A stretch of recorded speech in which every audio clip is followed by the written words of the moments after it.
हम सब कल सुबह भी उठेंगे, बिना किसी एक्साइटिंग रीजन के।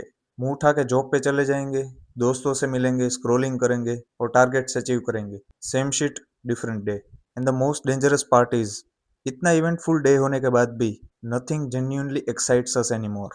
You are not depressed, you are not crying, you are just blank. जैसे लाइफ में किसी ने म्यूट बटन दबा दिया हो। अगले कुछ मिनट के लिए हम स्टैंडर्ड सेल्फ हेल्प ज्ञान, मोटिवेशनल कोट्स या डोपामिन डिटॉक्स वाली बकवास नहीं करने वाले। ये वीडियो खत्म होने से पहले तुम्हें इतना जरूर समझ आ जाएगा कि there is nothing wrong with your brain. In fact it's working exactly as your program did to.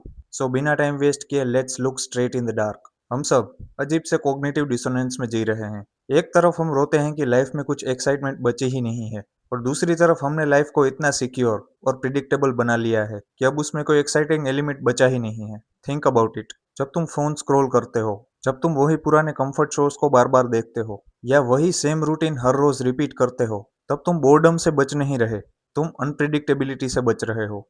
Your brain hates uncertainty, इसलिए उसने एक स्ट्रेटेजी अपना ली है कि अगर मैं कुछ फील ही नहीं करूंगा तो अल्टीमेटली मुझे कभी हर्ट ही नहीं होगा। अब ट्रेडिशनल इंटरनेट और कुछ क्रिएटर्स बोलेंगे तुम लेजी हो, तुम्हारा डोपामिन रिसेप्टर डिसेंसिटाइज हो गया है, फलाना ढिमकाना। वो तुम्हें कहेंगे कि फोन छोड़ दो, सब ठीक हो जाएगा। बाय द वे, ये सब चीजें बकवास है। इससे कोर प्रॉब्लम थोड़ी ना फिक्स होगी। The only way to fix it is to understand your shadow side. Let's do some shadow work right now, live. ये जो नमनेस तुम फील कर रहे हो, this is not a glitch, this is a defence mechanism. तुम्हारा subconscious तुम्हें protect कर रहा है। पर किस चीज से?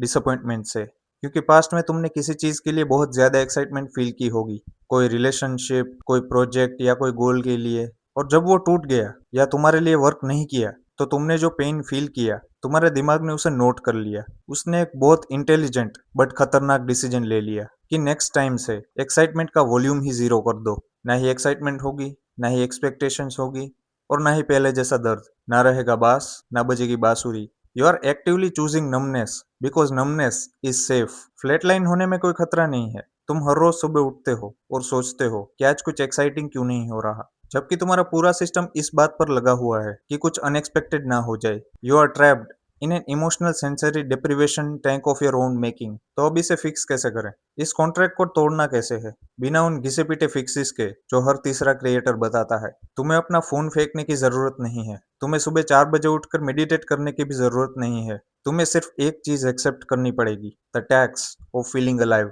अगर तुम्हें एक्साइटमेंट चाहिए तो तुम्हें उसके साथ आने वाले केओस, एंग्जाइटी और पोटेंशियल फेलियर को भी इनवाइट करना पड़ेगा। Because you can not select emotions like a playlist कि मुझे सिर्फ जॉय चाहिए, एंग्जाइटी नहीं चाहिए। Because things don't work this way. It's a package deal and there is no permanent fix to it. You have to train that muscle over and over. अगर excitement चाहिए तो डर को भी वेलकम करना सीखना पड़ेगा। कल सुबह जब तुम उठोगे तो कुछ ऐसा करना जो तुम्हारी स्क्रिप्ट में नहीं है। एक ऐसी कन्वर्जेशन स्टार्ट करो जिसमें रिजेक्ट होने का डर हो। एक ऐसा काम जिसमें फेल होना ऑलमोस्ट सर्टेन हो, because downwards is the only way forwards. तुम चाहो तो नमनेस की सेफ्टी में रह सकते हो, या फिर उस अनसर्टेनिटी के डर को गले लगा सकते हो जहां रियल एक्साइटमेंट छुपी हुई है। The choice is yours. फैसला तुम्हारा है।